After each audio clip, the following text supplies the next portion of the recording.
GraphQL, REST APIs, and gRPC. But today I'm going to talk about one of the apps that I've been working on is Space Curiosity.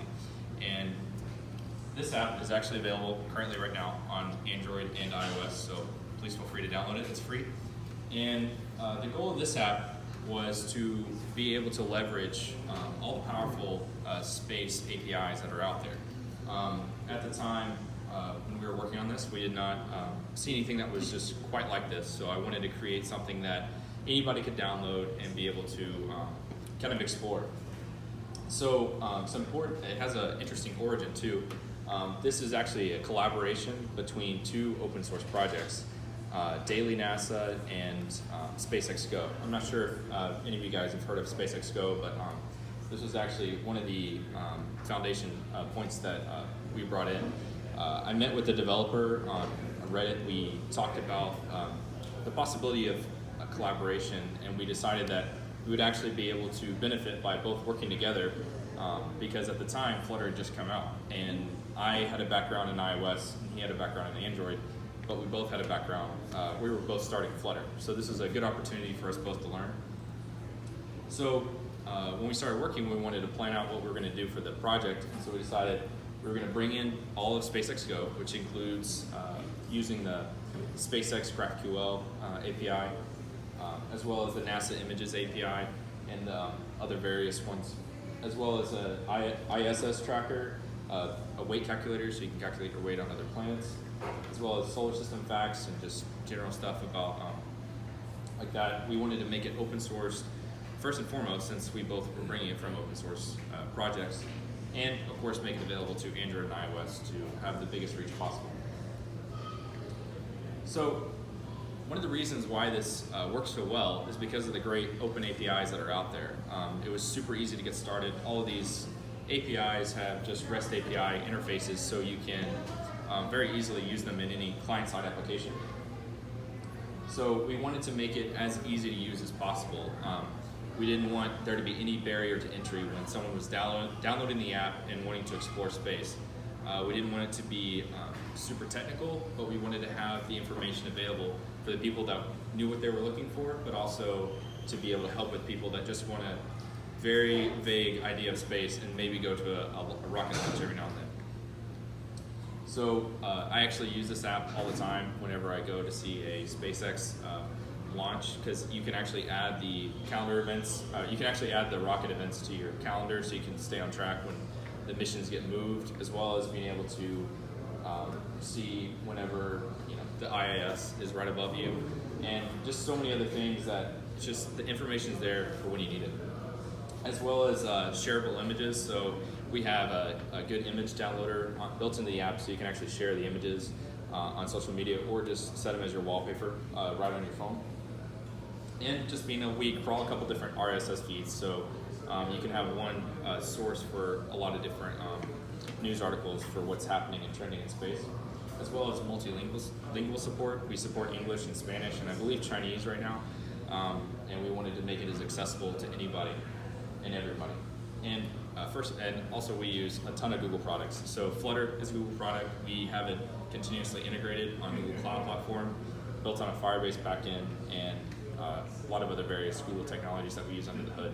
But it's the way that we can build a scalable application that if we had 1 million users tomorrow, we don't have to do any more maintenance. And it's just about focusing on the product and not focusing on server maintenance. So why Flutter? Flutter is a open source technology built by Google that allows you to build really powerful client-side applications, as well as server applications. Flutter runs on every platform. Anywhere that has a canvas, Flutter can paint to. So they even ported Flutter to Raspberry Pi. So you can actually run your application on a Raspberry Pi with an LCD attached. So it's super powerful. It's super easy to get started. It uses Dart, which is a very flexible language, and it's of course developer focused. As well as you write the application once and you deploy it everywhere. You can have a desktop application or an iOS application or just a website, and without having to do anything to your code, you just write it once. Because the UI is painted on the screen, you're not using like HTML directly, and you're not using iOS widgets directly. Flutter has a really awesome community, so they have a really awesome Slack channel, and there's so many contributions that happen all the time. Even the people on the Flutter team are treated the same as people, as external contributors. So I've had the opportunity to do a lot of pull requests for them as well. And it just really allows you to help the product be better. There's not many times that we have a way to shape the technology that we want to use. So, and also the learning curve, there's a little bit of one at the beginning, but it's flat after that. So it's not like it's an exponential growth for the longer that you're using. And this was the first technology stack that I used that I could bring truly any UI that I was using to life. You can just take a screenshot or design a mock-up and build the UI in like less than an hour. Because it's a declarative language, you write it exactly how you see it. And of course it's open source, so you can find anything and everything down to the actual engine code, all written in Dart. So like I said, this was a collaboration project. Worked with Jesus Rodriguez, and we built this entire project together. It took about 8 months, and I just wanted to share with you guys some tips for collaboration that we had to learn from real-world global collaboration. So first and foremost, folder structure is incredibly important. When you're bringing two different projects together, you have to have a shared set of goals for what you want to set up the project with.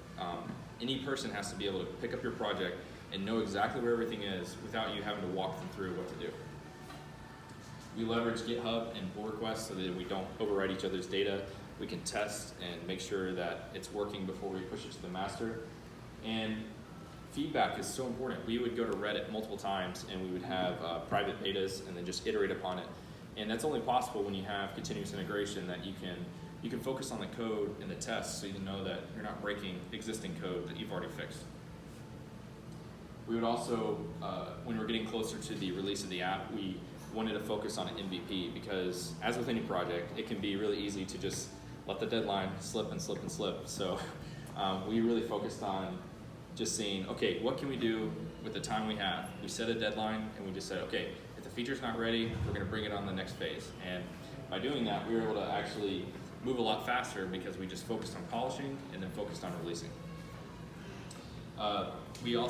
Flutter was really new at the time. It was still in beta 2 when we started this project, so it was changing rapidly. So there would be new state management solutions that came out all the time.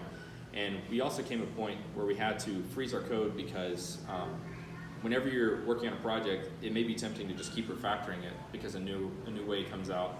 But we decided that anytime that we set a deadline, we wouldn't be able to refactor it until after the release. And because of that, we would just choose a state management solution for better, for worse, and then we would fix it after. And like I said earlier, we both had strengths and weaknesses. I came from iOS development, very strong, and he came from Android. So we were actually able to come together and work with Flutter with one code base in Dart, but also be able to leverage. I was able to leverage like Swift, and he was able to leverage Kotlin in the project. And we would split up the work and just develop a punch list so we could just knock out the features one by one. So Flutter is the real magic of this application. Of course, you can build this with any tech stack. You can do it natively with iOS and Android. But the whole goal of doing this in Flutter was that we could work with the UI and all the shared logic written in Dart with one code base. Even though that I had a completely different background than him, we both had the same background or working with Flutter, and it allowed us to move so rapidly. And we had many other projects too. This wasn't like our only thing. This was definitely a side project. But because of that, we were able to leverage what we're learning on each of the projects and bring it to this one. As well as giving back when any time that we would develop a huge thing on our project, we could bring that module in and see how we could use it. As well as sharing code. One nice thing about Dart is if you have a setup folder structure, the reason why it's so important is you can drop in modules from project to project. So you can take a back-end database solution and literally copy and paste it into another database solution if you've architected it correctly. And that's what we were focused on doing because other people would use our code in other projects with Flutter too. And of course the powerful package ecosystem of Flutter, which I have developed a lot of packages for. And with Flutter, we also leverage the community with Slack and Twitter. This is where we interacted with tons of people, and it helped us, especially getting the release out, because we're able to talk with the Google engineers directly on Slack and say, hey, I'm running into this. Is there anything that I should be looking at? And they point us in the right direction. or even sometimes help us and do pull requests on our own repos, which was really awesome. And it was also just really fun to develop. Flutter is a very fun language when you're developing with it, because you can get up an application and just 5-10 minutes, and you can actually have something that's tangible and be working with it. It has a thing called hot reload, where literally every time you change a line of code, the change happens instantly on the device, as opposed to waiting to compile every time.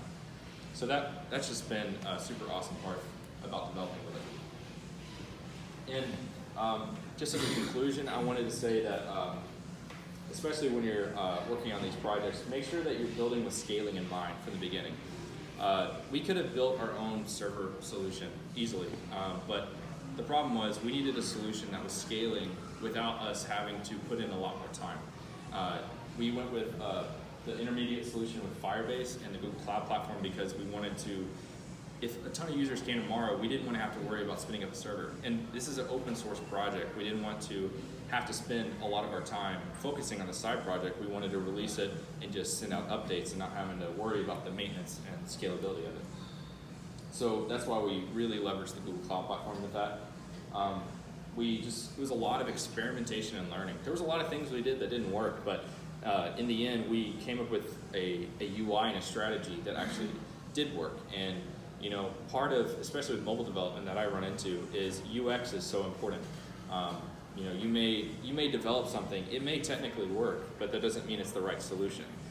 You have to find a way to build it to where there's no friction when someone's using your application, because the good application that doesn't get in the way, that's the one that the people will actually remember. And also like to say, just start a conversation. This only existed because we talked with each other on Reddit, and we wanted to bring in these things. We realized that we could do more together than we could separately in our own open source projects. And as with anything, the more people you have working on it, the better sometimes it can be, especially in open source. And make sure to give back. So every time we would build something, a new technique or a new module, we would find a way to give it back to the community, whether it's building a package or just trying to showcase what we've been doing, tutorials or giving talks, because the more you can help other people succeed, the better that you can. And like I said earlier, tests are important. They're hard to do and they're annoying, but they help you not break your code multiple times over and over again. And continuous integration just helps us constantly release faster and faster without having to focus on spending precious time developing, but deploying to the app stores. So if you guys want to, we have the open source. It's open source right now on GitHub. You can check it out at the link. There's some links to the APIs we're using. We also have a very early prototype that I submitted literally yesterday of the website of Flutter compiling on the web. And then you can also find me on GitHub, as well as Jesus on Twitter and GitHub as well. Thank you so much.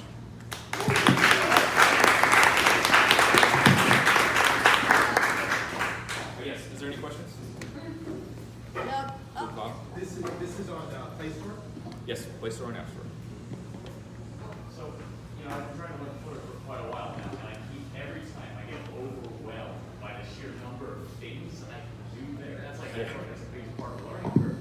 It's all the widgets and all the themes. Like, how do you get around that? How did you get around that? Yeah, what I figured out worked best for me is just building the simplest application I could, taking everything out, bringing it up from the beginning. Because for me, my application that I built was a pitch bike, and I was like, it's a simple thing, one image, buttons, and then because of that, you bring in stuff as you need it, not trying to overload it at the beginning. Okay. Any other questions? Yes? No?